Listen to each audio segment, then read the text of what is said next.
मयूरभंज जिला रायरंगपुर उपकारागार रे आजीवन सजा काटुवा जड़े कैदी जेलर मुख्य फाटक दे फेरार हो जाइथिबा सूचना मिली।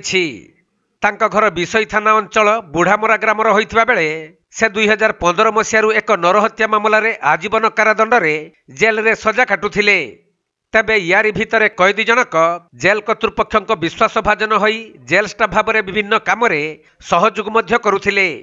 आउ जेलर परिबा चाषबास कथा बुझुवा बेले गतकाली अपराह्न से फेरार हो जाइथिले।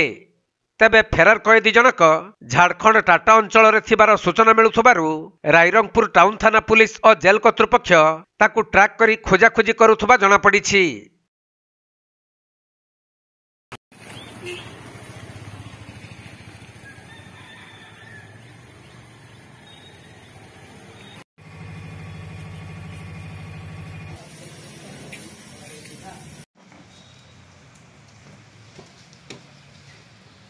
मयूरभंज जिला रायरंगपुर सुनील कुमार महापात्र रिपोर्ट, कोणार्क लाइव।